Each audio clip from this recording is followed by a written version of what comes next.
Hey guys, I've been a photographer for over 10 years now, and in that time I burned through many cameras and brands. I started with Nikon, bought an Olympus, then bought a Sony A7, bought a few more of them, got into Leica, and lately bought a Sony a6700 APS-C camera. The market out there is full with cameras, and to help you to find the first one that you need for your journey, let's break down the market into 4 different categories. We will start with the cheapest one, the APS-C cameras. Then we will look at the full-frame cameras. These are the 2 most common ones. Then we go into luxury cameras, and then we look at point and shoots. So, first the APS-C cameras. The biggest difference from APS-C cameras to full-frame cameras are they are cheaper and they have a smaller sensor. And that smaller sensor means that you have a little bit more noise in low light situations. But don't be afraid, this is not a problem. These days, those cameras are very good in low light too. And it is a little bit harder to get this lustrous bokeh everyone wants. But this is also not an issue. You will have no problem to get this bokeh with the APS-C cameras as well. But you know what? Good news! These days, the APS-C cameras often have every pro features from the full-frame cameras too. Let's take for example the Sony a6700. This camera has all the pro features from the biggest cameras out there. It has the same great autofocus, it has the same great weather sealing, it has also a very good grip, and it has the swivel screen, it has an EVF. Yes, it's not as good as the one from the Sony A9 for example, but hey, it's usable. Don't be afraid of that. And that is great news. The only thing that this camera doesn't have is the biggest sensor and yes, a second card slot, where many people say you need that second card slot. I say, I don't care, to be honest. If you're not a wedding photographer, that's nothing that should be an issue for you. So great news for all of you out there that want to buy an APS-C camera. So for me, APS-C cameras are a perfect entry into the world of photography because they have a lot of the pro features, they have very good image quality even though they have a slightly smaller sensor, and they are much cheaper than the full-frame cameras. Because there's one thing we haven't tackled yet, and that is the lens system. Full-frame cameras need bigger lenses, and they are most of the time more expensive. So the whole package you get with APS-C is cheaper because it is cheaper for the manufacturers to build those APS-C lenses. So now that we have talked about APS-C cameras, let's see what those full-frame cameras have to offer. The full-frame cameras are the cameras every YouTuber and every pro photographer out there is using. But the question is, do you really need it? Well, the manufacturers want you to believe that because these days the full-frame cameras are the cameras that they produce the most. So let's look at Sony. They produce 7 models of full-frame cameras at the same time. That is crazy. They have the standard A7 model, they have an A7S model, they have an A7R model, they have an A7C model, an A7CR model, an A1 model, and an A9 model. That's ridiculous. So like we said before, the biggest difference between APS-C cameras and full-frame cameras is the bigger sensor. And that bigger sensor has the chance to give you more megapixels. For example, in the APS-C world, you get megapixels from 24 or 26 up to 40 megapixels. Well, that's not bad at all. And a few years ago, 36 megapixels on a full-frame sensor were the highest megapixel count you got on full-frame cameras. Nowadays, you can have up to 60 megapixels. But do you need 60 megapixels? That's a question you have to answer yourself. Let me help you a bit with this. If you're shooting only family, and let's say you're printing max A3, 24 megapixels are more than enough for you. But if you want the ability to crop into your pictures, if you want the ability to print very big, then 60 megapixels are great for you. But keep in mind, that comes with a cost. The cheapest 60 megapixels you can have are in the Sony a7CR, and that's around $3,000. That's a very high price, and the next one is the A7R5, which costs around $4,000, and then the Leica cameras come with, I don't know, I guess the Q3 is starting at $6,000 and the M11 is up to, well, way over $8,000. So that's a huge jump up there. And there is another cost that comes with full-frame cameras, and that are the lenses. Full frame lenses are naturally more expensive than the APS-C ones because they are more expensive to build for the manufacturer themselves.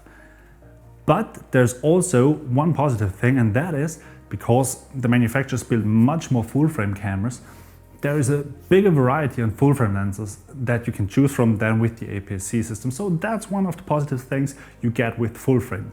But the good thing for the APS-C shooters is you can use those full frame lenses on APS-C cameras too, but you can't use the APS-C lenses on the full frame cameras. So keep that in mind. You do not need a full frame camera to use those full frame lenses. So let's answer the question. Who really needs full frame? Well, let's say if you're a wedding shooter that has to shoot in dark scenarios, you will benefit from this camera.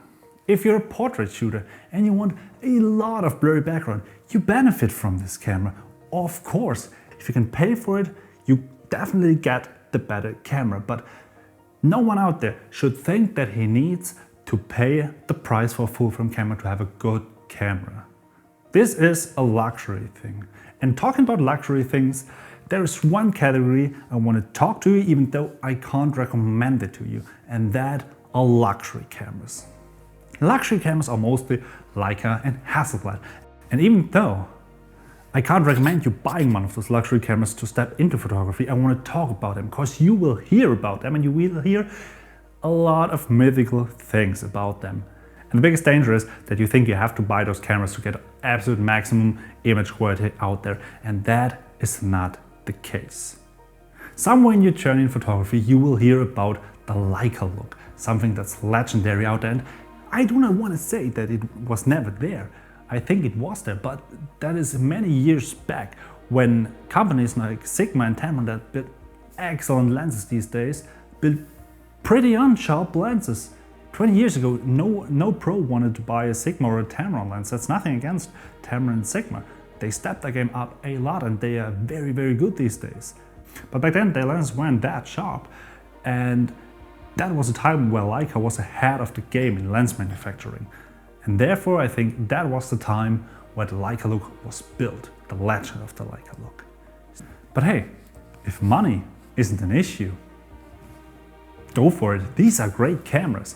I mean, they offer you things the other camera manufacturer doesn't offer you, and that's a really feelable, better build quality, and you have a much better menu system. I'm absolutely sure Leica and Hasselblad have the best menu system out there. It's a joy to use them, it's a joy to go out with them and shoot with them. But honestly, they are not worth the price to start with photography. And then there's one last category, and that are point and shoots. Point and shoots became very popular in the last years, mainly because of social medias, and I can absolutely understand it, because these cameras are very nice. They're just beautiful. They're a beautiful piece of accessoire you can wear, like a beautiful handbag or something like that. Don't get me wrong, they offer great image quality. We're talking mainly about the Fuji X100 series and the Leica Q series. But those cameras all have one thing in common, and that is they are very expensive. And they're very beautiful. And they have a fixed lens. And this fixed lens is what should hold you back. Because if you're starting out with photography, most of the time people do not know what they will shoot in the future. And if you buy a camera with a fixed lens, well, then you're stuck if you get a wrong one. And you will bury a lot of money in these cameras, and then your just started photography journey will end very, very fast. And that would be very sad, right? So, can't recommend them to start out. And as always, if it comes to the camera that's the right one for you, it depends. The right camera for you could be the APS-C one, it could be the full frame one. If the budget for the full frame one is there, go for full frame. But if you want to shoot, let's say, wildlife or sports, you're maybe better off with the APS-C one, because the APS-C one gives you more reach out of your lenses because of the crop factor of the sensor. So you can have the cheaper camera that's maybe better for you. But I know how unsatisfying it is if you're watching a video that should help you finding the right camera for you, and at the end they say it depends. So the camera I would buy, if I had to start out today, would be the Sony A7C, because this camera gives you the most for your money. It costs around $2,000, and while this is a lot, it is a full-frame camera with the latest tech. It gives you the great autofocus out of all the Sonys. You have those 33 megapixel sensors, which is better than a 24 megapixel sensor, of course, but doesn't produce those super high file sizes that a 60 megapixel sensor would produce. It has a small size, which is very important for me too, because I like small cameras these days much more than those big ones. And it has all the pro features from the Sony lineup. The only thing that you will miss is the second card slot, which I already said, I don't care. So there you have it. The Sony a7C II is the camera that I would get. But if you're still interested in those very expensive luxury cameras like Leica, I suggest showing this video. That's about the Leica Q3, a camera that I really like. And with that said, on to the next one.